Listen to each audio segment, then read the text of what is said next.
ये कहानी शैली की है, जो बहुत ही अच्छी बीवी और बहू होती है और उसका पति एक बड़े कंपनी में मैनेजर के पोस्ट पे होता है, जो हमेशा काम की वजह से परेशान रहता है। आज भी तुम बहुत देर से घर आ रहे हो। अगर ऐसा ही रहा तो तुम्हारी तबीयत खराब हो सकती है। इतना काम भी मत किया करो ना। मैं भी क्या कर सकता हूँ, कंपनी में काम इतना बढ़ गया है, रात तक भी खत्म नहीं होता। प्रमोशन का वक्त चल रहा है, वो अलग। अच्छा, मैं सोने जा रहा हूँ। अरे कैसी बात कर रहे हो? खाना खाए बिना तो गए थे। तुम अपने बॉस से बोलते क्यों नहीं कि थोड़ा काम कम दिया करें? अरे तुम इंसान हो, कोई रोबोट थोड़ी। अरे पागल तो नहीं हो गई? अगर मैंने ऐसा कहा ना तो मुझे नौकरी से निकाल देंगे। प्राइवेट नौकरी है, प्राइवेट। और मैं जो कर रहा हूँ तुम लोग के लिए ही तो कर रहा हूँ। नौकरी से निकाल दिया गया तो बहुत प्रॉब्लम हो जाएगी। तो तुम निकल जाओ ना। ऐसे ऑफिस में काम करके क्या फ़ायदा, जहाँ अपने एम्प्लॉय को एक दिन की भी छुट्टी ना मिलती हो। तुम अपनी सेहत पे ध्यान दो ज़रा, कैसे होते जा रहे हो। अरे छोड़ो ना ऐसी नौकरी। वैसे भी तुम जानते हो ना मैं तुमसे कितना प्यार करती हूँ। अरे ऐसी बड़ी कंपनी में काम करने के लिए लोग तरस जाते हैं और तुम काम छोड़ने के लिए कह रही हो। वैसे तुम रहने दो, तुम नहीं समझोगी।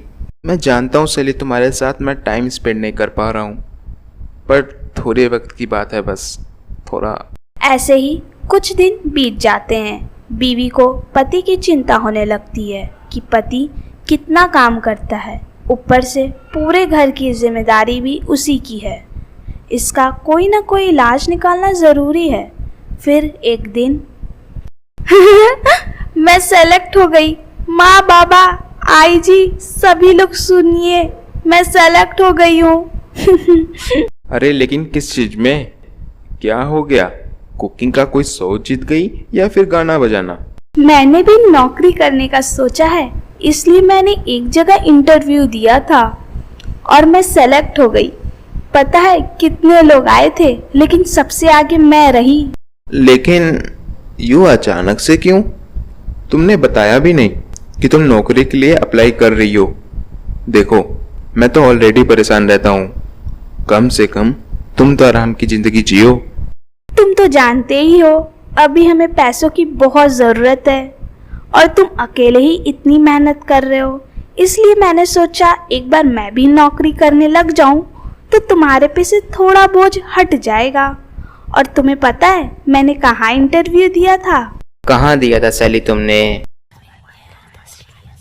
रितेश को जोर का झटका लगता है, क्योंकि उसे पता होता है कि उसके कंपनी का बॉस कितनी नीच स्वभाव का है, पर वो शैली को ये बात नहीं बताता। तुम कितना सोचते हो मेरे बारे में। थैंक यू सो मच मेरे बारे में इतना सोचने के लिए। वैसे मेरा बॉस, चलो मैं तो हूँ ही, बाकी बधाई हो। अगले दिन बीवी कंपनी ज्वाइन करती है। नौकरी करते हुए बीवी को पता लगता है कि उनका बॉस एक नीच स्वभाव का आदमी है। सर, ये सारे फाइल्स को आपके सिग्नेचर की ज़रूरत है, आप कर दीजिए तो मैं प्रोसेस में डाल देती हूँ। अरे सैली तुम ये सब फाइल्स लेके क्यों आ गई? किसी और से बोल दिया होता। वैसे भी ये फाइल्स ले जाना ले आना ये काम तुम्हारा नहीं। तुम तो बस अपने कुर्सी पे बैठो, इन लोगों को ऑर्डर दो और तुम इस ऑफिस की रानी हो, रानी, समझी? नहीं सर, सभी ऑफिस में काम कर रहे थे और मुझे लगा कि इतने छोटे काम के लिए इन्हें डिस्टर्ब करना सही नहीं, इसलिए मैं खुद ही ले आई। कंपनी में ऐसे ही लोग होने चाहिए जो दूसरों के बारे में सोचते हो, लेकिन तुम जैसे लोग मिलते ही कम है। कंपनी कितनी खुश नसीब है कि तुम यहाँ काम करने आई हो। सर, आप कुछ ज्यादा ही मेरी तारीफ कर रहे हैं, मैं इतनी भी अच्छी नहीं हूँ। अरे पूछो पूछो, खुल के पूछो। हम तो यहाँ बैठे ही हैं तुम्हारे सवाल के जवाब के लिए। सर, वो इस महीने की सैलरी एडवांस में मिल जाती तो। वो क्या है ना, खर्चा ज़्यादा हो गया था तो इसीलिए। अरे हाँ हाँ, क्यों नहीं। तुम्हारे जैसे मेहनती लोगों के लिए सैलरी एडवांस में तो क्या, साथ में ही बोनस भी मिलेगा। बोलो कितना चाहिए? सच में? Thank you sir. नहीं नहीं सर, ज़्यादा नहीं, बस जितना चाहिए उतना ही, और बोनस भी। Thank you so much sir. तुम्हारी सैलरी भी तो कम है ना, मैं बात करता हूँ। सैली बॉस के कैबिन से बाहर आती है। उसके चेहरे से लग रहा था कि वो काफी गुस्से में है। मुझे नहीं पता था कि ये इतना नीच इंसान है। लगता है ये सारे पैसे ऐसे ही बर्बाद करता है। मुझे क्या, मुझे तो पैसा मिल रहा है।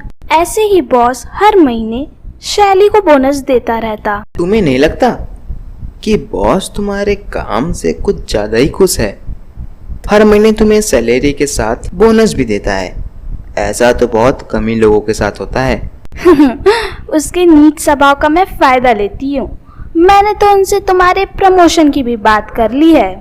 लेकिन वो कैसे? तुम्हें तो अभी कुछ ही महीने हुए हैं काम किए, तो बॉस कैसे मान गया? मेरे तो शक्ल से ही चिढ़ता है वो।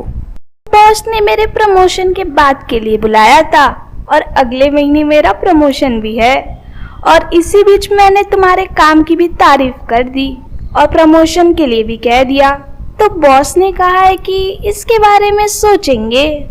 अरे वाह, तुम तो बड़ी सयानी हो गई हो, और तुमने इन महीनों में काफी बिजनेस करना भी सीख लिया है। वैसे तुम्हारे आ जाने से मैं तो रिलैक्स हो गया हूँ। पर क्या? अब नहीं नहीं, कुछ नहीं, रहने दो। अब तो बॉस हर काम के लिए शैली को ही बुलाता। अरे राजेश भाई, क्या बात है, तुम्हारी बीवी तो छा रही है ऑफिस में। भाभी जी को बोलकर हमारा भी प्रमोशन करवा दो ना यार।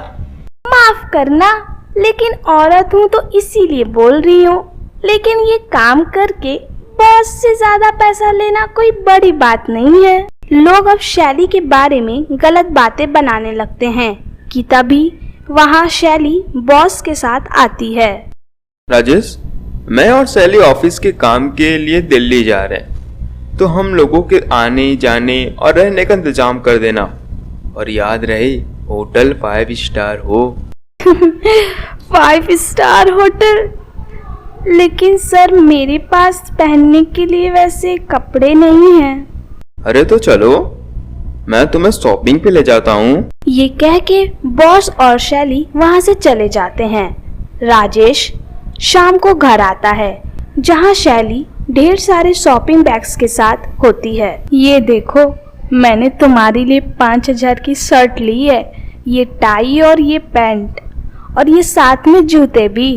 राजेश शैली को गले लगा लेता है। क्या हुआ?